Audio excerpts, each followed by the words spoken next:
We'll do it live. Okay. No. We'll do it live. F it. Do it live. I'll write it and we'll do it live.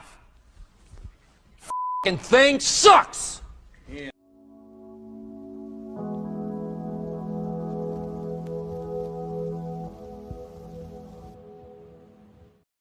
All right, welcome back, everyone. Capital Mindset Live. All right, let's get right into it. So we got a lot of things going on since the last live stream.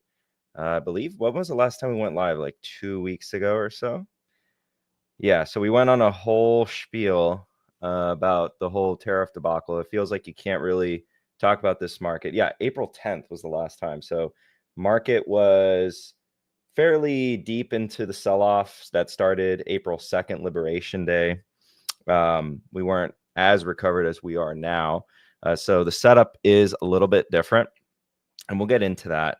But the discussion has been more so geared towards, how are you handling the fear? How are you handling what seems to be this like endless tirade of news? I think that it hasn't slowed down. If anything, things have gotten about the same, but definitely worse than a year ago. At least that's how it feels to me. And I've asked a lot of you out there to share your thoughts on this. And you know what? We'll do a poll because I'm actually really curious how you guys are seeing this. Unfortunately, I can only do this poll on YouTube. So for the audience that's watching on other platforms, in spirit, you can type it in the comments if you so like. I'll be able to see it still because I have everyone's comments here. But let me add this poll super quick. And I think I'm going to just ask you a basic question. It's like, have you noticed, let's say, a lot of poor or inaccurate headlines? Maybe I should say misleading, exaggerative. In the spirit of that, you guys hopefully know what I'm trying to capture in the question. But yeah, what I'm trying to gauge is like how you guys are seeing the news. And I'll add another option that says, yes, more of the same. So more of the same as like a third option, because maybe, it's always been like this for you, or that you felt it's always been like this and it's nothing special today. Okay, so let's do morning hair. Yeah, well, it's not really morning hair. But let's go start the poll. All right, cool. All right, so go ahead and answer as you so wish. Here, I'll fix it up for you a little bit, right? I just got, well, TMI, but I did shower a little bit before, so. All right, let's get into this. So as you guys are answering that question, we'll go over markets. Markets took a little bit of a vomit this morning off of the economics data. GDP is projected to decline. Payroll data, private payroll data from ADP was also lackluster. People looked at it and were fairly disappointed. I think service growth was added 35,000 jobs. But all in all, what we saw from earnings, which we'll get into, is more important ones, from Visa, American Express, Bank of America, JP Morgan Chase. A lot of them have pointed to consumption still being a key driver, still showing some relative strength. And I don't know why my green screen is not. Hold on. There we go. Don't know why we weren't on green screen. Who panicked sold this morning? Exactly. Who panicked sold this morning? But really, the GDP question, let's start with that. So the GDP question, we saw a lot of front loading of inventory. So that should actually boost up the import figure. And if you guys know the calculation for GDP, a lot of that is affected. If you look at it, it's literally there's an input for imports. So when you have this front loading, it's going to have a negative drag on GDP. So a little bit of noise in the data. I want to look past that. Really what I'm going to be focused on, and I'm not telling you what to do, but I'm just saying what I'm going to be focused on. And I've told the members about this. I'm just going to be caring about what consumer is going to do. So really it's about unemployment and consumption. And then consumption will lead or stem from unemployment. So if we start to see unemployment tick up to 6+%, and this is just not my own commentary, you listen, this is what a lot of the banks have been saying in their own models. Things don't really start to get bad until plus 6% unemployment. That should drive down consumption. And one other thing that, one of my members, John, shout out to you, has been pointing out for at least how he's looking at things, which I think is very valid, by the way. Consumption is driven primarily by the top 10%. At least they drive about 50% of the consumption in the United States. This is true, by the way, for most countries. It's heavily skewed towards the top quartile, or well, not only the top quartile, but the top 10 percentile. But that is mainly, you can think of as driven by asset prices. So as long as asset prices remain relatively elevated, this is what we know as the wealth effect. They should continue to drive a good amount of spend. The bottom 20%, and again, this is true for most countries, and some countries it's even worse. It's like maybe the bottom 40% basically drive no consumption. So they're not, and the United States economy, for example, is roughly 70 some odd percent, give or take, depending on what data source you use, driven by consumption. So it all really just comes down to consumption. It's the economy, stupid. And everything else is going to be, frankly, I'm going to be viewing it as a lot of noise. And a lot of people simply, they jump the gun a little bit on predicting economic turmoil just because, if you have less supply coming in, that therefore consumption will go down. I don't really see the equation there. But I will say, pushing past all that noise and then focusing on consumption as the main driver, we should be able to kind of shift through that and hopefully make a more informed decision on what to do with our portfolios. So I personally am just looking at those key figures. And from what we gathered from Visa, American Express, Bank of America, and more, that consumption is doing pretty good. You have some siloed bits of information, mainly from airlines, for example, travel, from booking, that consumer is pulling back on the spend. But however, this is something I try to point out to the members, that you're getting a very narrow view of the consumer. And just because consumption is declining in that vertical doesn't mean consumption is declining in other verticals. And so the companies that have the best gauge as to what the consumer is doing actually tends to be a lot of these consumer banks. So these consumer driven banks, which you might have your credit card with, you spend less on product A, but you spend more on product B, C, D, etc.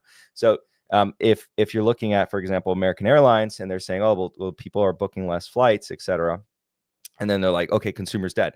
But what if people are just buying less plane tickets, but they're buying other things a lot more? And so consumption overall in aggregate is still going to be fairly strong. So you're going to be, jaded by the American Airlines data, but then, being a bit too pessimistic on consumption by ignoring, what the banks are telling you, or what American Express is telling you, or what Visa is telling you, et cetera. So that's honestly when I'm saying like shifting through the noise, that's what I'm referring to. All right, let's see. I don't have the time for entertainment, only information. Let's see. Is any questions on strong mysterious? Consumption's going to take a hit now that tariffs are in. Okay, consumption for what though? Because consumption for someone else's consumption is going to take a hit, because that could also be the case. Like if consumption in aggregate has to take a hit, but if consumption adapts or changes, then not so fast. So if you have, just being a crude example, if you have like trinkets coming in from country A, and those trinkets go up in price, but remember we had a discussion, I believe in the last live stream, I tried to introduce or reintroduce, because many of you maybe have never taken economics classes, but it's fairly basic. It should be one of the first topics you discuss in Micro 1, which is elasticity. And then later on, when you sort of combine macro and micro, so in the later classes, you probably combined, well, you should have already learned about sales tax, et cetera, but the impacts of something like a tariff as basically a sales tax on price elasticity. So different prices will not impact on the elasticity, but coupled with the elasticity of demand of that product will have different effects. So if you have a lot of elastic products that the prices are going up, then by nature of them being elastic, you have, either a lot of substitutes, it's not a necessity, et cetera. And so you can still have consumption or aggregate demand still be quite strong. It's just a shift in behavior that occurs within the consumer. So for example, very crude, but if gadget or gizmo A goes up in price and it's no longer tenable, Maybe people spend more on other forms of entertainment. That's like, I don't know, going bowling, etc., stuff like that. So it's not so fast to say, and this is why I was arguing earlier, that just because prices of a product are going up, as long as it's not necessities, doesn't mean aggregate consumption will go down. Because what we do end up worrying about is, like, let's say energy goes up in price a lot. Well, if energy goes up in price a lot, then that's a necessity. So you're going to have a lot of, you're going to have a decent hit to discretionary spend, which then could impact other parts of the market. And then, yes, you can have aggregate demand or aggregate consumption coming down a bit. But what we actually do see is energy is coming down, and a lot of other necessities like housing has cooled off. So these necessities are cooling off, which leaves that their table or the opportunity that we might observe a bit of increase in discretionary spend capacity. And then we don't really know where that's going to be directed to, is the question, right? Who's going to benefit from that? But there is money there to be spent. It's just, where is it going to be spent? Maybe people spend less on, random crap on Shein or whatever, right? People buy less of that, but they buy more of something else. We just don't know yet, right? And so that's why shifting through that noise, right? There's a lot of headline noise there. You can try to make a better informed decision. And when you listen to, again, a company like Visa, which was actually quite negative or cautious in Q1 of 2023, right? But this time around, they're actually not using the same lingo. They're actually quite optimistic. There's not that same drive or that same observable decline in aggregate demand. So consumption still looks pretty strong. That could change, right? But that should be the focus, not so much of, like prices of things are going up and then concluding that causes decline in aggregate consumption. It can definitely cause decline in consumption of elastic products, right, by nature. So if it's inelastic, then remember, like when we were discussing the nuances of tariffs, right, then the consumer will pay nearly all of it. Okay. So if the consumer pays all of it in an inelastic, what happens in an elastic product? Well, if we're elastic products, when they have elastic demand, the producer tends to eat up a lot of it, and they don't have a nice time. Let's just say that.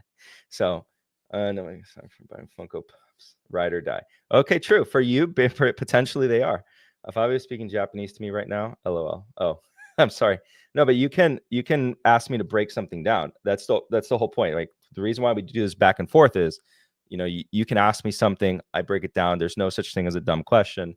You can go, deep into it as you want. Okay, I would argue aggregate consumption is flat. It's a flat tariff worldwide. Some, but not all, will be absorbed by suppliers, but there should be some level of tariffs being paid by the consumer. Absolutely.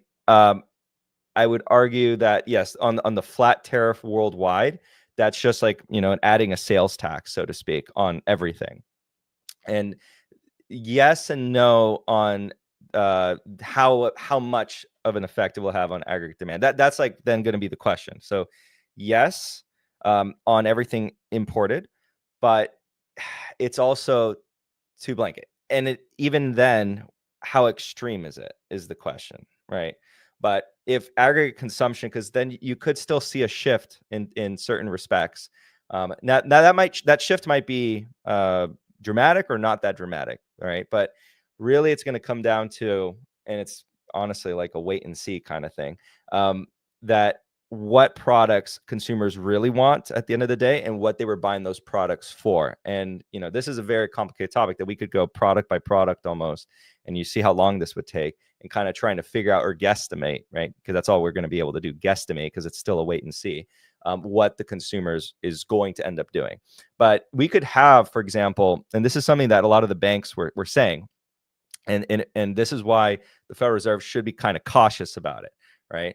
So it's not that the Federal Reserve is dumb or anything. It makes a little bit of sense here. If you have a decline in consumption, even temporarily, over just some concerns, but there's no rise in unemployment, which is going to be, again, that's actually the key driver. It's the rise in unemployment. Then you could have a very quick snapback in consumption as soon as, winds change. Because if people still have money coming to their checking account, and remember this, the statement I said earlier, that consumption, be very careful on who drives consumption, because you might have a misunderstanding of who's important in the consumption. The middle class is huge in the United States, but the bottom 20%, for example, they contribute to almost no consumption, right? And again, this is true everywhere, right? But in some places, it's actually worse than that. In some places, it's the bottom 40 or the bottom 30%. In some places, even worse than that, it can get into like the bottom 60%, contribute to almost no consumption. Depending on how, depending on which country we're talking about. But in the United States, at least, the bottom 20 don't contribute much to at all of any of the consumption. But the top 10% contribute to half of the consumption. And then when you get into the top 50% or so, again, we're getting just a little bit higher and higher and higher. So the top 80%, right? They're basically all of the consumption within the United States. And so we're going to have to see unemployment rise and sustained rise because at that point, we will start to see that money not entering the checking accounts, and that money will then not be spent into the economy of whatever consumption it is, services, other products, right? Until then, that you could have a sort of like a temporary lull, right? It's like, oh, I'm scared, I'm not going to go out and eat at that restaurant, for example. But if the money's still coming into the checking account, that's still like pent up purchasing power for that consumer. So, let's say myself, I get my checks, right? And then I don't go to a restaurant this month because I'm scared. I got a little scared and spooked in April. I'm like, I watch these headlines. These headlines are scary, and I'm not eating out, right? But I'm still employed, still making money. Checks are still coming in. And let's say I'm not really, an investaholic, and I'm not pouring everything into the market, but I have just money sitting in my checking account. Well, that's all future pent up purchasing power that now, if the next month headlines change for whatever reason, and I'm still employed and everything's still fine and dandy, that comes roaring back. So then the question is, do I end up being unemployed in a couple months from now? That's what should be focused on. Everything else, noise, entirely noise. So let's see. Here's, I don't know if we have a clear picture what the rest. No. So to be clear, the discussions on consumption were not about the past. It's about what they see as forward indicators. So things that were showing up in the most recent data. So that's just like their bit of commentary they added. They're not giving you the numbers, but they're giving you their guidance, their forward thought process. Of course, the last quarter looks great. It's their comments were on what they think the consumer is going to do based off of the data that they have seen showing up post the closure of the quarter. So a lot of the consumption, right, that should have been slowing down with the consumer confidence going down, should have already been showing up in the April data.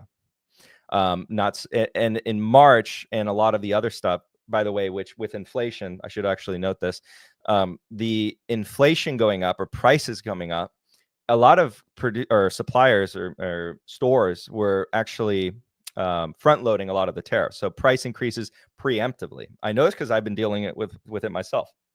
So suppliers coming in and saying, hey, like there's these tariffs that are going to come online here soon, or we actually don't even know what it's going to be, but I'm just letting you know we're increasing our prices preemptively.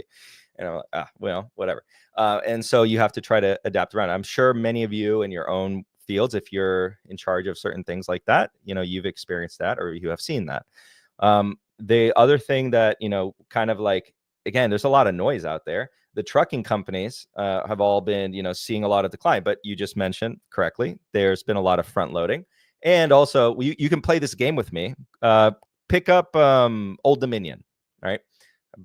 Pretty big trucking company. And you pick a random quarter at random from the past like 3 or 4 years.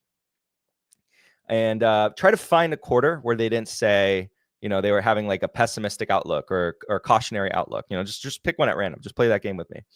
I've already played this game. Pretty much every single quarter for like the past 3 years, they've been pretty pessimistic. And that's because if you look at the earnings growth for Old Dominion, there was a massive boom during COVID, and all you're seeing is like a normalization of that. So and a lot of the people who are invested in trucking are seeing, trucking stocks are doing quite poorly. Well, if you just take a minute and sit back and kind of look at things, where they were pre-COVID and where they are today, they're still much larger and probably over earning to some extent. But the right during COVID, they were over earning like crazy, and all you're seeing is a normalization. So it's a lot of noise in there, and a lot of people are pointing to trucking as like, look, trucking is doing horribly. It's like, well, let's zoom out a little bit, and it's not so bad. Let's put things into context here. All right, Subs, we're still hiring aggressively. I can say, but the thing is, I try not to do that from, like just like, oh, my state or my locality is doing really well, but the rest of the country might be doing poorly. I can say that that's the same for myself, Subs. So I don't know what part of the country you are, if you would like to share. Let me see how this poll is doing. Let me see how many people have answered. Maybe we close it soon. Okay, we got a good amount, and I think most people are saying yes. And we have the next largest group is more of the same. So it's interesting to see that. Okay, good question. I am pretty bullish on oil.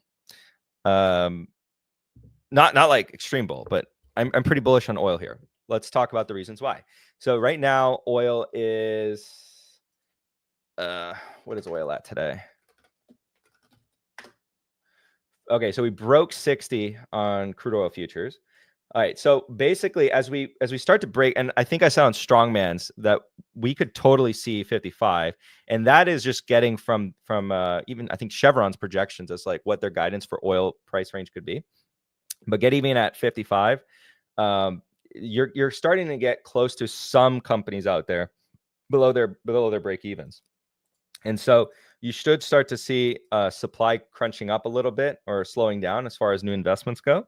And we're getting into a fairly nice pessimistic setup for energy. So you do want to think about energy when the price of energy is low.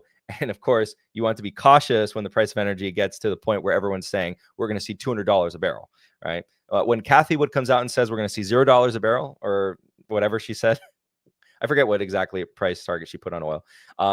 That's when you should start to say, hey, let's go shopping for some oil companies. And now, we're not exactly where we were in COVID because that was an extreme event where we shut down the economy. But we're getting close to that. Well, actually, let me walk that back a little bit. We're nowhere close to that. But we're closer to that than where we were, just a couple years ago when price of energy was soaring. So I think now is a good time to look around, gather a shopping list of energy companies you like. I'll name some names here. So ticker symbol FANG is a good one. There's a lot of international ones. I've talked a little bit about Repsol in the past. That one's a weird, interesting one in Spain. And they have assets all over the place, but they're from Spain. I've also taken a look at MPC, Marathon Petroleum. If you want some cannibals in there, for the most part, a lot of these are share cannibals. Oxy is the one that a lot of people think of because Warren Buffett and they got some debt. They've been reducing it, but should do well. Basically, you kind of have to pick and choose or throw a rock and find an oil company that you sort of are more comfortable with. Maybe they're over leveraged, maybe they're under leveraged. Try to figure out which ones you think have the best setup. Be careful on where their assets are. Try to think about how well each area is going to do. For example, if they're overexposed to the Permian, do you think the Permian's not going to do very well, or do you think it's going to do very well? CNQ is another good one. Very well run, very good management team. Let's think one another ticker. I'm avoiding Chevron and Exxon in this conversation as the majors, but you won't do poorly with them in an oil trade, so to speak. So like if oil were to go to $100 a barrel, those will do fine. There's some lesser known ones. I'll say their name, but just be careful with liquidity. Be careful because it's also foreign country. But Petrotal, which is a Peruvian one, it's a Peruvian company. I think it's Canadian, but it's a Canadian company with its assets in Peru. And no, sorry. It's traded in Canada. It's headquartered in Texas, and its assets are in Peru. Very weird company. And COP is another one that should do well. Again, you just pay attention though where their assets are located. do some research into how well you think those assets are going to do, because not all assets are created equal. An asset located in geography A won't be the same as geography B. So it's not just, oh, it's oil. I mean, again, if oil goes to $100 a barrel, you'll do well in any of them. But if you want to optimize for this, start looking at, what's their break-even costs, where are their assets located, what jurisdiction are they under, those kinds of things. So start focusing on that. What infrastructure exists around there? How easy is it for, like transportation? Focusing on some of the minute details there. And then there's offshore and onshore drilling, right? So there's a lot of ways to play this. And frankly, it's a very vast ocean of energy stocks out there for you to kind of pick and choose from. Okay. Let's go through some comments here. So I will say, I saw someone bring this up, that we will have I think it's tomorrow. No, Amazon reports earnings.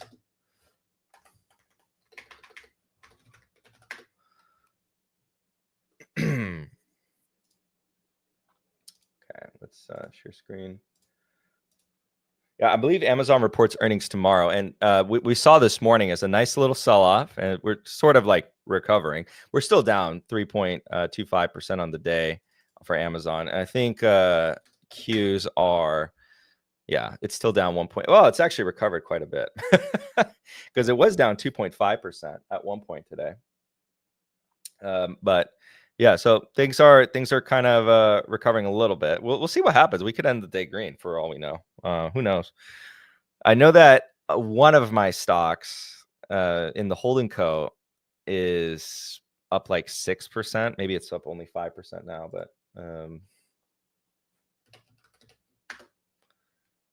yeah, it's up 6% now. It's one of my largest.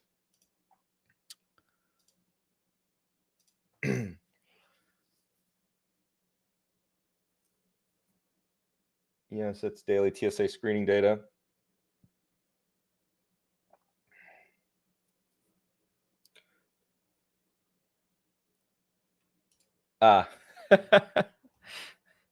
Okay, so I understand, but I work for the largest airline in the US. My locale is not quite relevant. Oh, okay. That's fine. That being said, only Delta and United had Q1 pre-tax profits. And you're also added, I'll also add, airlines tend to hire right up until the furlough. Very bullish. Okay, let's talk more about Amazon though. So the same KPIs that I've cared about forever now still are in question here. But now here's where some weakness could happen, right? So AWS still going to be the most important thing to pay attention to. The second most important, advertisement. This could get hit pretty hard, although it's debatable because there's multiple ways to look at it, and we just don't know until we see the data, right? How it's affecting my investment is, well, I'm not really adding here because there were actually much better prices to add Amazon not too long ago. And right now, I'm just kind of waiting for this earnings to come out to get some better clarity on how some of these figures are doing. But really, the advertising business is not really going to be clear how well it's going to be doing until the next quarter. But we'll get into that. So with the elimination of the de minimis loophole, so to speak, that's going to have, yes, an impact on Amazon, but also is going to have a major impact on its main competitors / rivals, Temu. So I think that there's like a give and a take here, and Amazon is probably going to be one of the best looks for us to see how quickly supply chains can shift for the United States. So when we look at Amazon, which is this huge, massive online retailer, they are going to be the best barometer for these little trinkets and items, et cetera, and how much these tariffs are going to be affecting them, and then how quickly companies can move production from, let's say, where it is in China to other countries.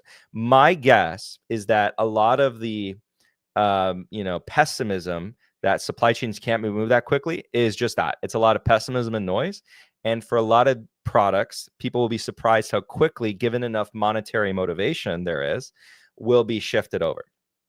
And this is something I've hammered in the last live stream, that the true holder of power is the consumer. In any business relationship, by the way, this is true for, if you own a business, you're beholden to your customer, and you're nothing without the customer. You're absolutely nothing. You're no one.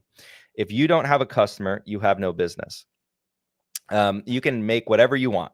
No one will buy it. You're nobody. So in the case of the United States is still the demand fulcrum of the world. And when you look at global consumption, it's such a massive portion of it. There is a lot of drive out there, and don't underestimate the drive for others internationally to also want to make money. So there's a lot of monetary motivation to supply demand. So if you have demand there and you want to match the supply to it, whoever figures out that match of supply is going to make a lot of money. It's not, I guarantee you, it is not going to be a refusal to match supply. That's not what happens. I feel like there's a lot of people out there that for some reason think this, that when you have a lot of demand there, then no one's going to step up to the plate and then match the supply. It's ridiculous. Especially when it comes down to elastic products. When you have elastic products, those are the things that, again, that are going to be moving very quickly out of the country and going right to other countries where the trade deals are a lot more, or the trade, let's say, relationship is a lot more favorable.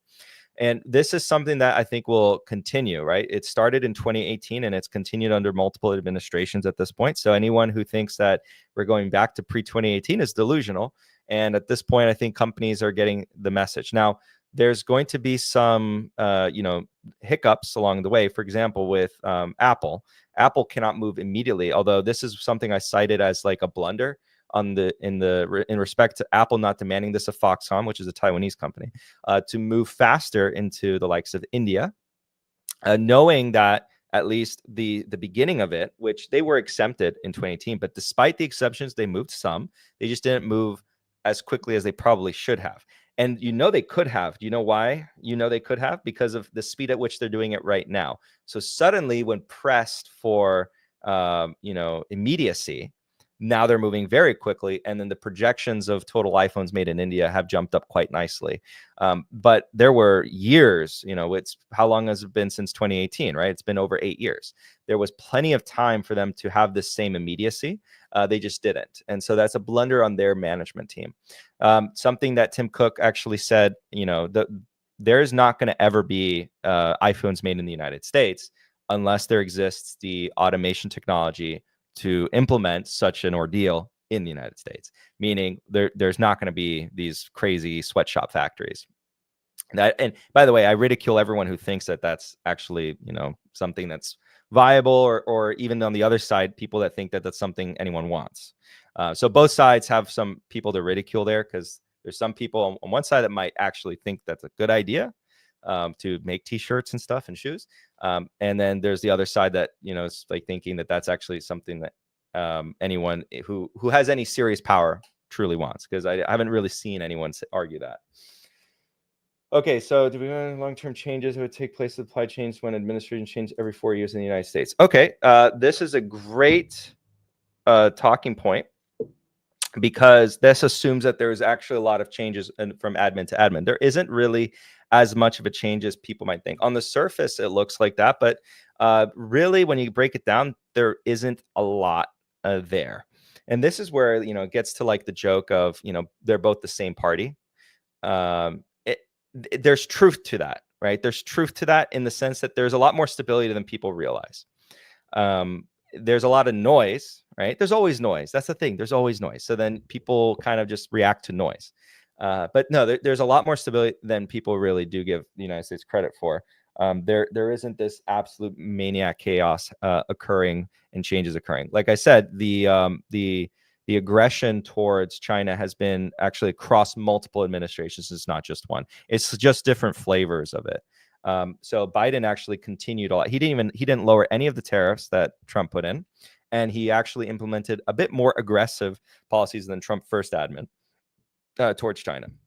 So give credit where credit is due.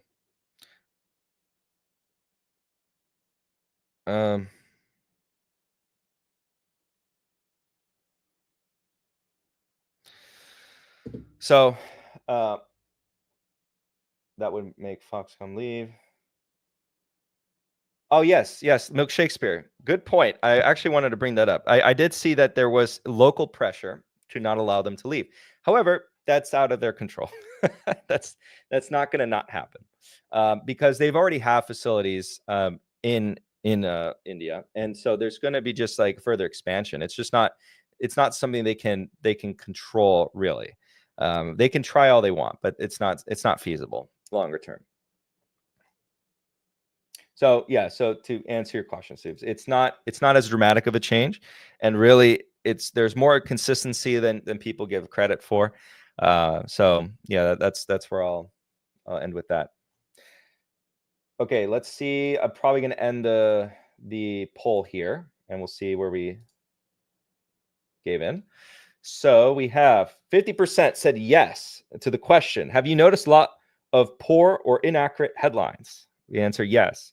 And then more of the same, 38%, and no, 11%. Okay, so I'll tell you where I land. I obviously land in the yes. I feel like more recently, there's been a humongous change or increase in headline velocity of absolute garbage, and people just like reposting old information. In fact, I've been seeing also this certain Twitter accounts posting news that's like a week old as if it's breaking news now, right? So for example, last week on the 24th, there were plenty of articles suggesting that China was going to lower tariffs on certain products from the United States. By the way, remember that discussion we were having about elasticity and inelasticity? If you actually break down all the products they removed the tariffs on, it was all inelastic products. Why? Because the consumer, whoever the end consumer is of that product, pays all of the tariff. They pay all of it. It's not because there's not a lot of substitutes. And then one of the articles, it's in Mandarin, so the rough translations, it's not maybe like one for one, but the company Micron was explicitly mentioned as not being included in the exemptions. Why? Because memory is a commodity. Commodity is fairly elastic, lots of substitutes, etc. So, but other companies that are critical in the supply chain for semiconductors, they are exempted. Of course they are, because there's not a replacement for them. And so it makes sense for both sides, for everyone to try to also pick and choose the inelastic products to also be more, have more exemptions. The United States did this also before the Chinese. And when you actually break it down, again, it makes a lot of sense to do so. For the elastic products, you will have a lot of impact. So in the case of China towards the United States, anything food related, fairly elastic. In the case of United States to China, is basically everything else. A lot of elasticity of demand, and that will actually have an impact on the producer rather than the consumer. It will have like an inconvenience impact on the consumer. Okay, so barking news. So oh yes, this is honestly the most annoying thing I'm seeing. It's like the two sources close to the administration or two sources familiar with matter, things like that. What I've tried to tell everyone is that if you can't really find the primary source, unless the outlet is the primary source, because that can be the case, the journalist could come across something themselves and then show it. Exhibit A. When Signalgate, that scandal that just happened, like the journalist is the primary source. He is the person that saw what was happening. So he is the primary source. But in many cases, a lot of these journalists are just not even linking the primary source. They don't have a primary source to go off of. And so if you can't find the primary source, I say I almost dismiss it as just like noise. It's not really anything concrete. It could be fake, it could be real. You just don't know, and you can't really trust them. And a lot of times when you get into, I can throw anything at you from any publication that they've just gotten absurdly wrong. Not too long ago, Wall Street Journal said, and this is like old news now, but in February they actually bottom ticked military defense codes by saying that the United States was going to cut military spending. And a lot of people, even after I think it was like that Sunday, the administration actually came out and said, we're not cutting military spending. But a lot of people would continue to go on. And I knew this because I saw it in comment sections of various investing websites, that investors were still operating under the belief that those headlines were still true. And so this is a phenomena where you have incorrect headlines, 1 million people read it, and then you have a correction that later happens, but only 100,000 of the 1 million people read it. And so you have 900,000 people that go off into the world thinking incorrect information is actually correct information. And so this happens quite often. So it's happening right now, actually, as people are not keeping up to date. And, granted, a lot of people have, very tasking jobs, and so they don't have time to read everything, but they're still trying to operate in this world where information is power. And if they don't have the proper information, they have no power, or they have less power. And what I mean, power to or make decisions that benefit themselves. And in this case, when we're in our world, it's investing. So maybe getting too scared out of a company, or not buying into a company when the opportune moment arrives. So yeah, I think so. Based off the comments I'm seeing, you guys are saying you see similar issues around there. But yeah, so coming back to this question, Amazon worth to add up more? I think if we see a sell-off tomorrow on earnings, it will be very interesting, because I do believe, so cutting right to the chase, that Amazon, any issues they have in the near term will be circumnavigated successfully, and we'll have a stronger company on the other side of this. I think that when you look at other peers, Walmart, they're going to be stronger. Costco, they're going to be stronger. And in many cases, again, they are pushing or making moves to alleviate a lot of the pricing concerns in order to gain market share, and then using their strong power with suppliers to push a lot of those costs to suppliers, despite the backlash that's being had. And by the way, this is like fairly normal. This is very Walmart-esque of them, or Costco-esque of them. Now, it's not going to be 100%, but they will try their best to maintain prices as low as possible, while some of their other suppliers, I'm looking at Target really, might not be able to have as much of an impact as these other behemoths. So yes, and if AWS is probably in the best position.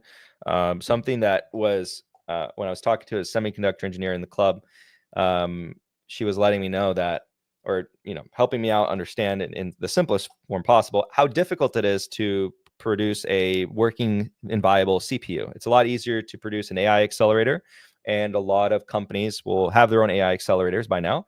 But of course of varying qualities, but it's not hard. The analogy she gave me was very funny. It was you get a small team, and you can get an AI accelerator, and you might get an AI accelerator, was the actual phrase. And then if you get a whole building of researchers, you maybe get a viable CPU product. So the point of that analogy, and I butchered it, by the way, that's not exactly word for word what she said, but it was funnier when she said it. The whole point of that analogy is that Amazon, right? It was praised to Amazon, has accomplished something that should be highly praised by shareholders and non-shareholders alike. They have a viable working CPU, in-house design, that enables them to drive down a lot of their costs for compute. And other companies still are not there yet. Google is trying to get there, but Amazon, as far as we are right now, is the only one that has a very strong working product with multiple generations at this point now of implementation. And it's easier said than done to get to that position. So AWS still, I think, is going to be a strong leader in the future for a lot of the, like if you go on, what's that company called? Oh my gosh, how am I forgetting the name? Perplexity. That's the one. I was going to look this up. Perplexity. So with Perplexity, there's a lot of, when you ask it questions, for example, it's actually running on, I think, both AWS and Azure, depending, but AWS for most of the queries, I believe it's the case. And so every time you ask it a question, I jokingly say, like, you ask it, how do I fart, or something other stupid question like that. It's costing a lot of money. And of course, I definitely know they're definitely not profitable. But Amazon, of course, is going to be a big winner there. And same with the other hyperscalers. And a lot of the cost reduction or cost efficiencies is going to further entrench their moat a longer term. And it's always going to be more about volume of compute rather than just sheer price. And it's going to, like a Visa. In the case of Visa, their moat is like how little they charge. And no one has the scale to match Visa and MasterCard, and you end up with this, very powerful duopoly. And a lot of that stems from the moat they're building is these in-house designs that helps drive down the cost of compute. And as these designs get better and better and better, you start to see more efficiency gains there. And so we'll probably see, again, strong numbers from AWS. We saw strong numbers from Google Cloud. Google Cloud, if you guys didn't know, they reported last week. And we saw the continued comment from them saying, hey, we have more demand than what we can supply. So good problem to be in. All right, let's see what we got here. I saw. What about UPS yesterday? So UPS has been fairly weak for some time now, if I'm being honest. I wouldn't use UPS as like a champion or barometer of much of anything. This has been a troubled stock for quite some time, and Amazon has been working really hard to get rid of them in their supply chain, because at the end of the day, Amazon views their build out of their delivery infrastructure, which, keep in mind, back in 2022, when I made a public video about Amazon, I commented the following about the CapEx. You can go watch the video, but something along the lines of, the CapEx won't go on like this forever because they keep building another UPS and another FedEx inside of themselves again and again and again. So at some point, that does end up slowing down and stopping. And for the likes of UPS, unfortunately, where they are in their relationship with Amazon is on the lower value side. They are, in terms of the supply chain, a lot more elastic, right? We're bringing back that terminology. And so Amazon is going to be focused mainly on trying to rid themselves of something like a UPS, and UPS can't really do much about it, because UPS, at the end of the day, where they fit in the value chain is, they're a delivery network. They have their infrastructure built out, and they deliver for their customers that, at the end of the day, have a lot of the power. UPS themselves doesn't have power with something like the likes of Amazon. So Amazon's been a growing story, hard at work at trying to circumnavigate this. And again, UPS, like other trucking companies that we were just talking about, there was an over-earning period, which is what I'm trying to tell you guys, right? The over-earning period, and then you have a normalization, and actually, in this case, a decline in business elsewhere. So I don't really see this as being anything that's telling me, other than, UPS is probably not an investment I care to be in, nor have I ever cared to be in. And if you asked me this question back when UPS was at $200 a share, I think I was asked actually back then as well. I couldn't care less about this company. It's not part of the value chain that I'd rather put my money in. So I'd much rather invest in other companies.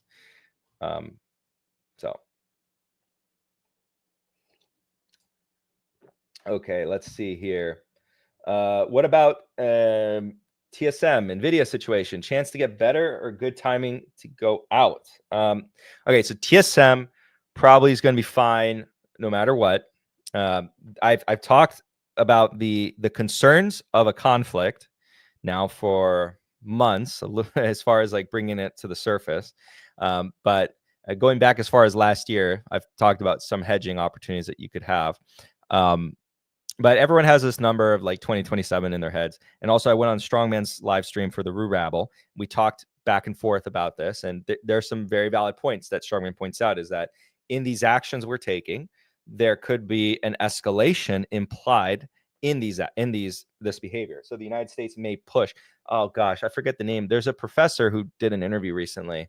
What he said was put very eloquently on pushing, it's called the danger zone. I think he wrote a book titled The Danger Zone, and it's referring to China.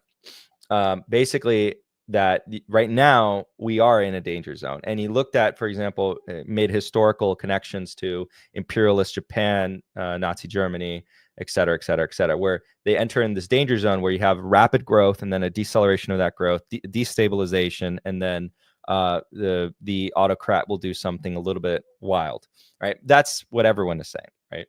And so that's where like this fear stems from. So TSM is like front and center. It was like, what's going to happen? But that's about it. That's like the only risk you have to worry about. So if there is an avoidance of such a thing, this company is going to look like a very obvious buy in 10 years or so. Other than that, NVIDIA, the only real question there is like, how much do other designs catch up, if they ever catch up? And then if you have that understanding and you're like, no, there's no way things are catching up to them, then NVIDIA will look like an obvious buy. There's also, concerns about how much of their business really is in China. There's a lot of debate. Oh, speaking of which, let me call something out real quick, because I think it's important to kind of showcase this. I tweeted this out. So if you don't follow me on Twitter, there's an invitation to follow me on Twitter. I do tweet my thoughts. I wanted to actually tweet something out. I will tweet it out later today, but we had this right here. Okay, so we're going to share this tab.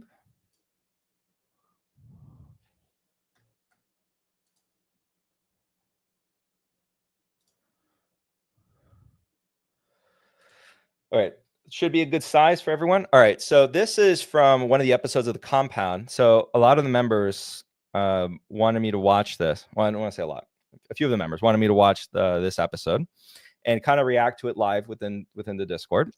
So we have a lot of these, spontaneous voice calls, and I go back and forth with members. So they wanted me to watch some bits of this and react to it. Immediately when this chart came up,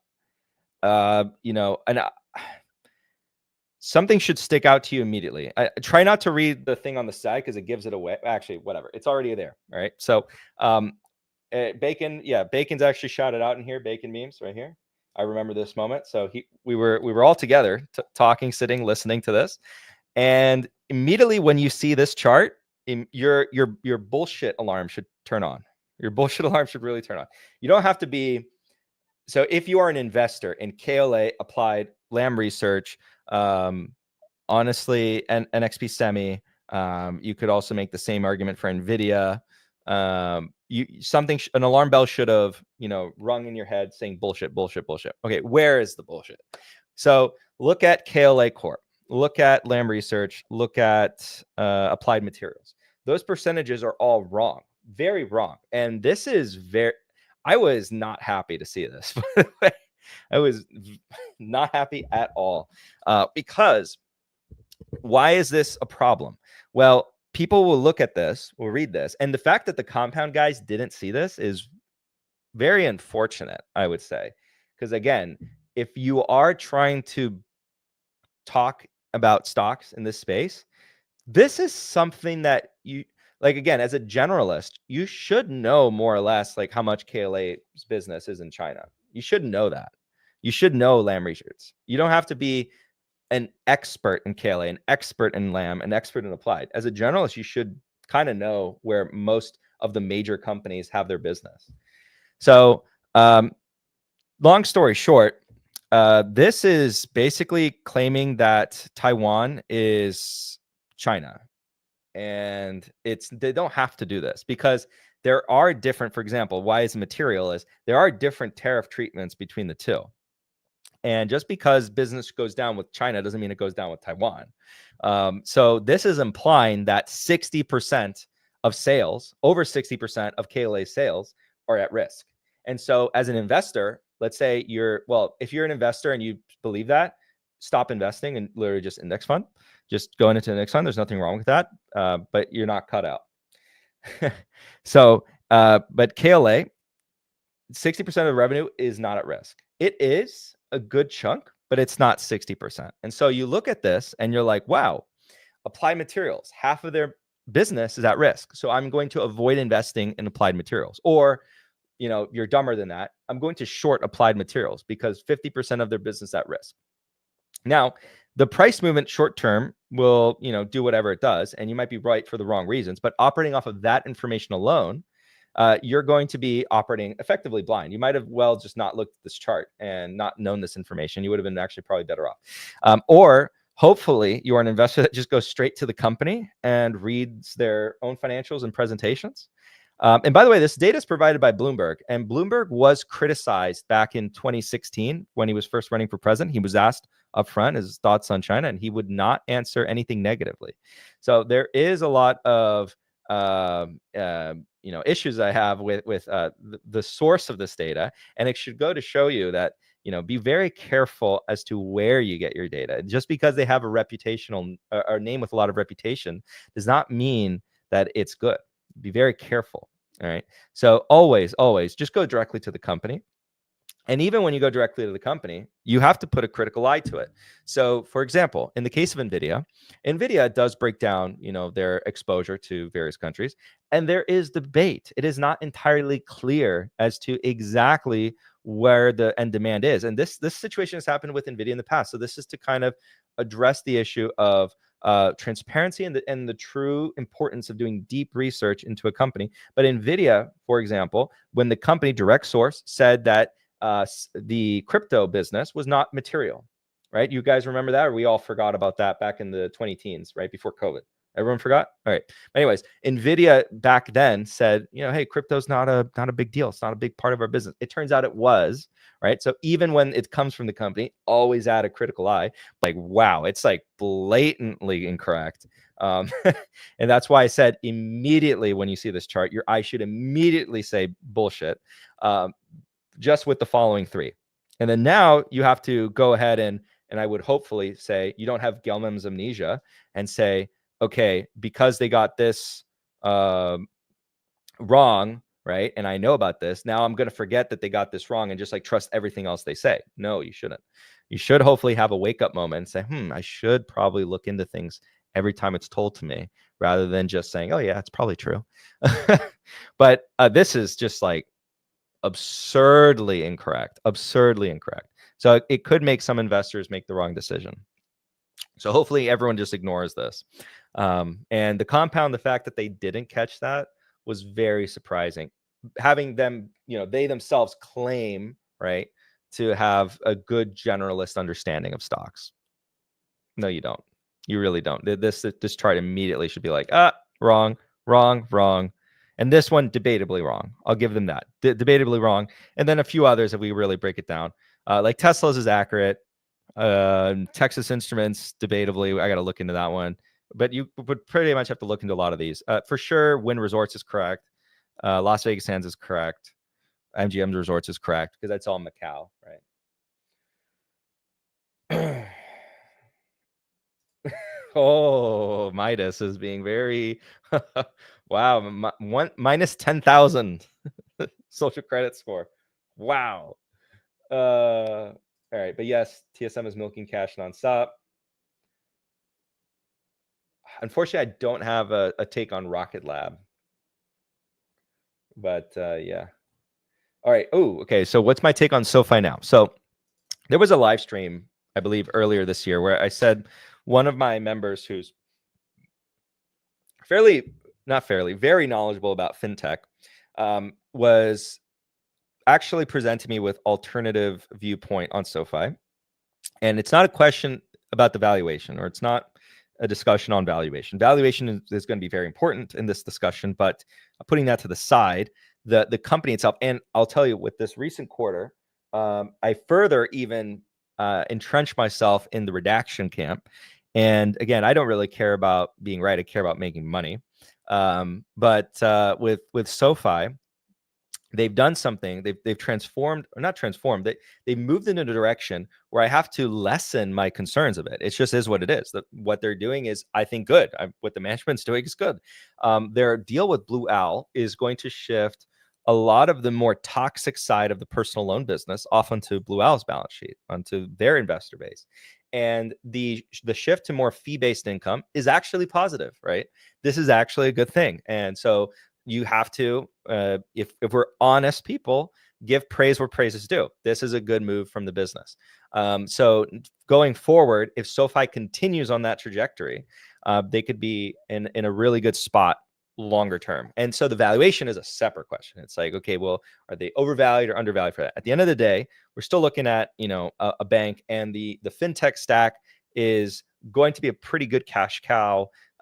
There's not going to be a lot of churn in there. The product quality versus other peers out there in the market is still up for, that's a good debate to be had. And then that will affect their growth rate. But if there is any improvements on that, we'll have to also reverse that. But the question on the personal loans and how toxic the balance sheet might be, that's something that should be kind of relooked at, right?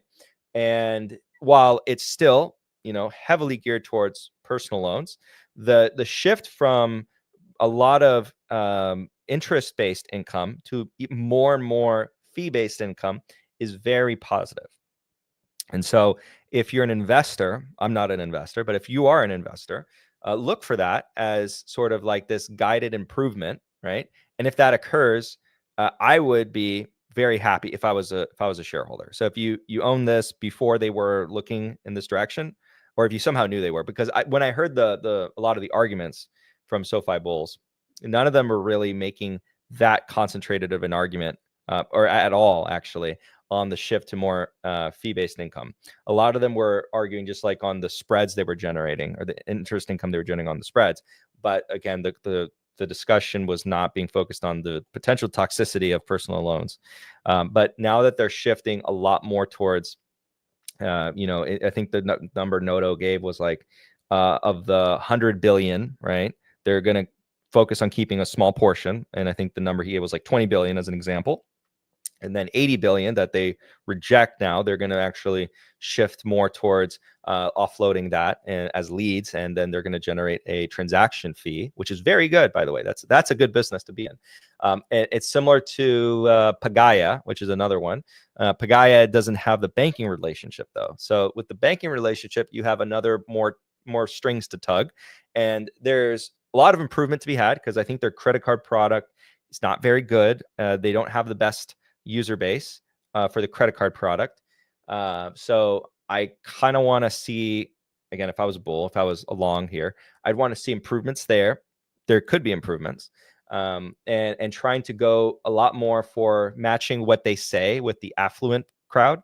In order to get the affluent crowd with a credit card product, you got to offer a lot of benefits. It just is what it is, right? There's a lot of competition there. You're going to be competing against American Express and JP Morgan Chase, which right now they dominate the affluent crowd for credit cards. And if you want their spend, you're going to have to match what they have to offer, which is really hard for SoFi because of their size.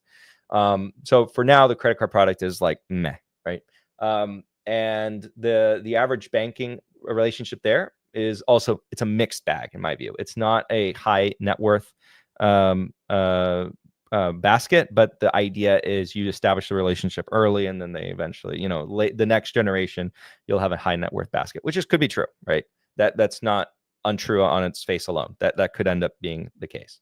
But you have to offer, I think, a lot of the services eventually that these other banks do offer you once you get to, you don't want to become a transition bank where you're there in their start, but then they grow out of you, which is what a lot of banks are. A lot of banks out there are your transition banks. So, you start with them because they don't charge you fees, so you're broke or not broke, but you're just getting started, and you're a college student, or well, by the way, all these other banks, they don't charge college students, but you're just out of college. Let's say you're just out of college, just making your salary, and you don't have much money. And so you go with a transition bank. And then once you have something serious, then you go to a more serious bank, right? So all that being said, the move was very positive. And, on the question of valuation, that's a whole separate discussion. I still view it as not something I'm super attracted to right now, but the business is moving in the right direction. So yeah, good thing you brought that up. That's what you bring up. So if I was my transition bank, yep. Do you think the garnishment of wages for student loans starting May 5th will have an effect on spending default on other debt? No. So it comes down to what class we're talking about. If we're talking about the consumption class, then potentially. But I'd say the people who struggle the most with their student loans, like struggle with the student loans, is likely not going to be part of the major cohort of the consumption class. Again, going back to the different percentiles, the top 10% account for 50% of the consumption base, and then we get to 80% of the population in terms of income levels, we're talking basically near 100% of the consumption level. So then the bottom 20%, which will arguably be the most to struggle with the student loan repayment issues, and probably the ones that the student loan repayment was helping, they were already contributing near nothing to the consumption. So I know it sounds like cold-hearted to say that, but like it's just true. So that's the problem. Hey, no worries. I won't be able to stream for too much longer because we have, so for all members, we're going to have a guest on at 1 p.m. for a private live stream. It's a very exciting guest, actually. We're going to be discussing one of the pitches. And Andrew and I will be hosting. So I got to leave here in... I'll go on for like 10 or so more minutes because I got to do my setup for that. And by the way, if you're curious on joining the Capital Mindset Club, the link should be in the description below. It is not Ray Dalio, but it is a fund manager. we don't particularly, we're not the biggest fans of Ray Dalio. Oh yeah, that's totally the guy. that's who we're bringing on. we got to catch him early before he enters his greatness. What about Robinhood? Robinhood's another great fintech product. Again, valuation, probably I'm not there yet. I think it's kind of stretched, but I acknowledge the strength of its fintech stack, the services that it's offering. Sorry, not fintech stack, service stack. The strength that it's offering as far as like what it's doing for both marketing, positioning, et cetera, for that consumer base. They really know what the customer wants. I think they have the best management team in the space for fintechs. Vlad really, I think he's really honed down what his end consumer wants. The UI, probably the best out there by far. I'm definitely not a hater of the UI. UI is wonderful. They have earnings today at 5 p.m. So we'll see what comes out, but AUM is going to be top of mind. That's the most important KPI in my view. And then transaction volume is also going to be very important because again, they generate those transaction fees. But you should be cautious about them because if we do enter a bear market, their customer base or their client base is the most sensitive. It's the most nerve-wracking. And when I look at account sizes, it's still quite small relative to other brokerages. And a lot of people might be using it as their fund money account. I know a lot of people, this is anecdotal evidence, but I know a lot of people that use Robinhood as their fund money account. They're just like, I have my main brokerage account. That's very serious. You know, I'm very long-term investor-y. And then I have Robinhood where I gamble, right? I think, you know, you guys know one of them, Strongman. Strongman literally says that. He's like, Robinhood's my gamble account.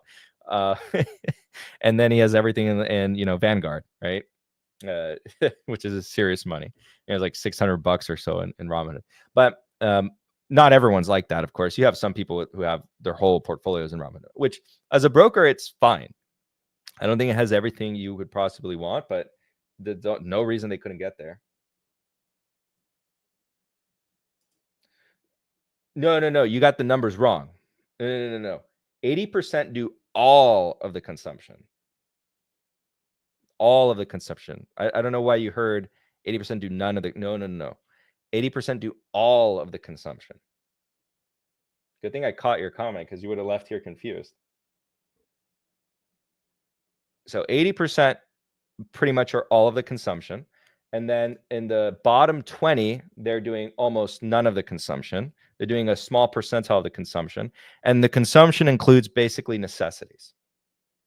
So yeah, like clothing. But again, it's like in the grand scheme of things, it's not a large percentage. By percentages, it's really small.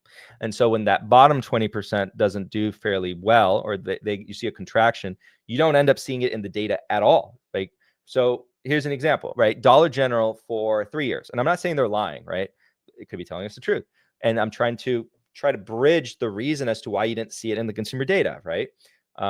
And so since like 2022, Dollar General has been saying, hey, consumer's weak.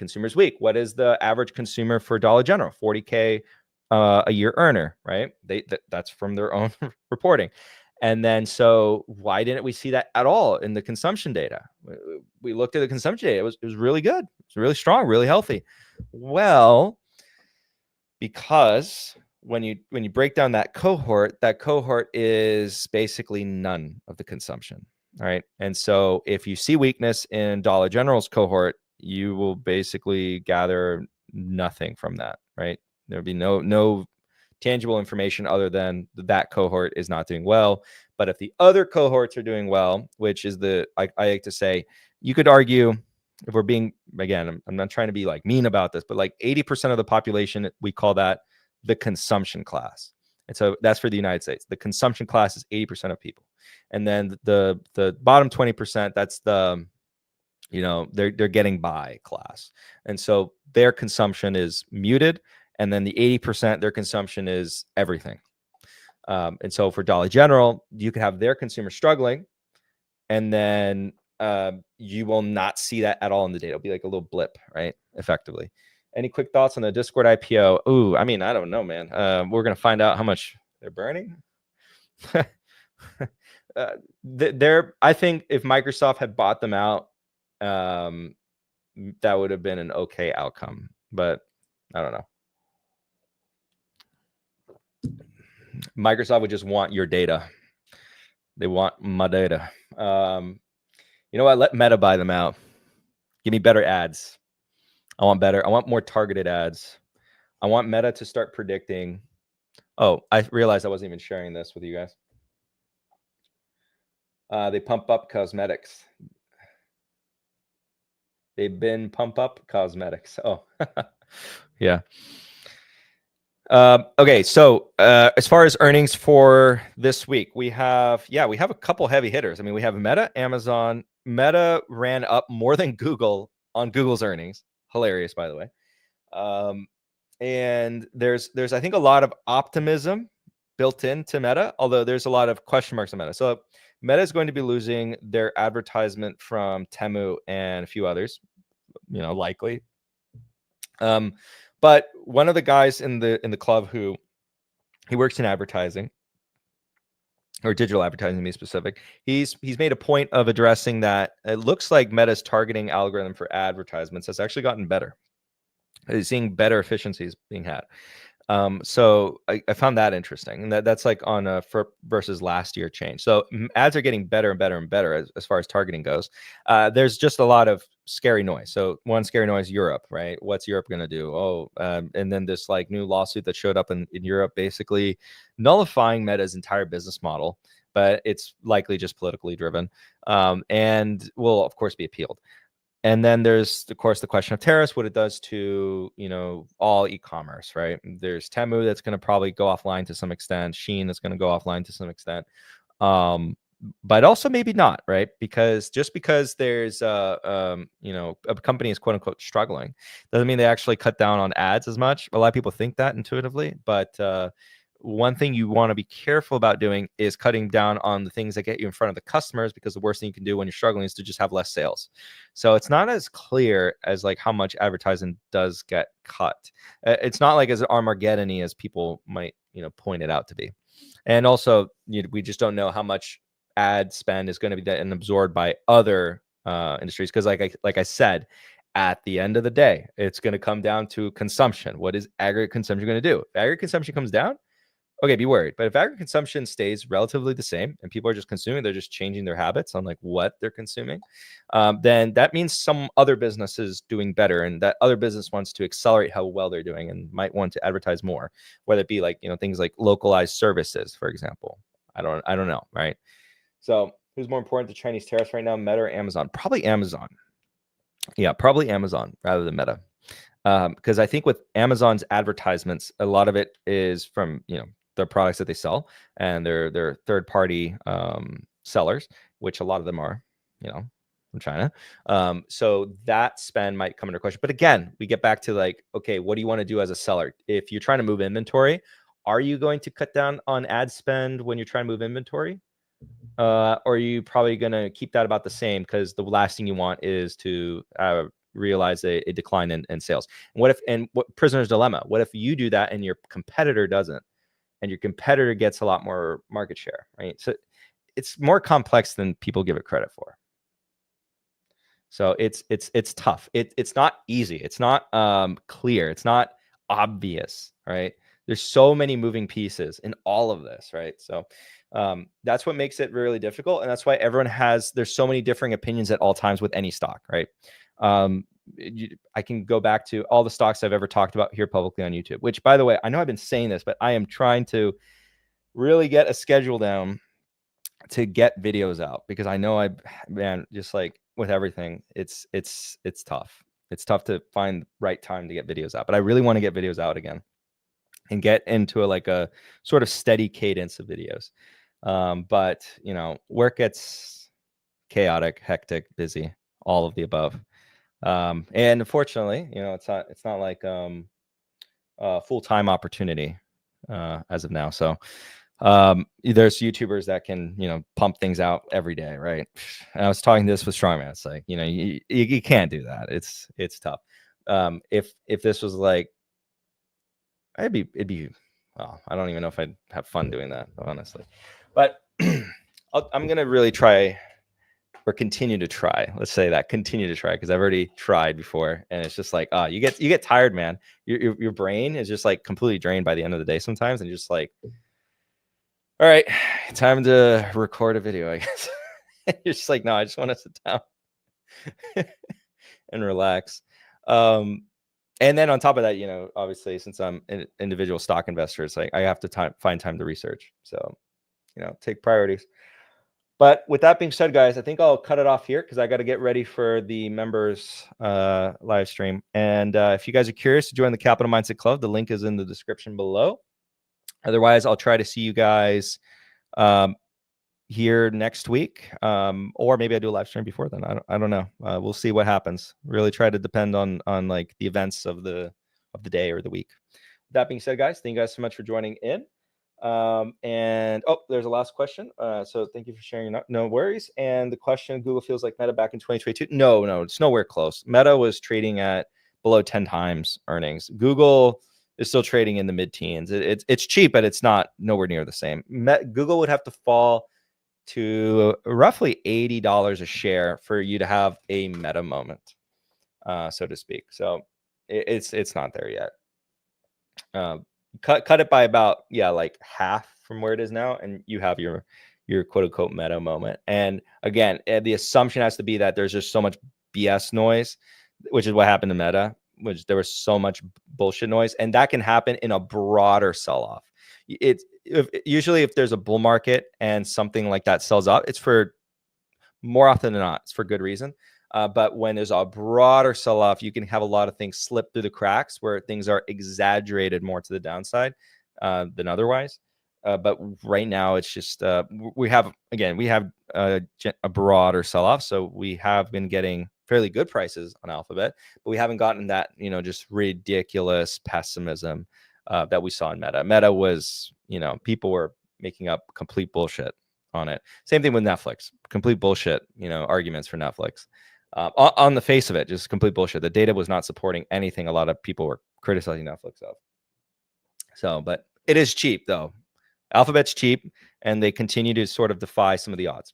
All right, I do have to head out here, guys, because I do have to prepare for the live stream. So again, links in the description. Thank you guys so much for joining me here today, and I'll be seeing you guys on the next one. I'll leave you guys with the nice little outro. Okay. We'll do it live. Okay. We'll do it live. F it. Do it live. I'll write it and we'll do it live. F***ing thing sucks.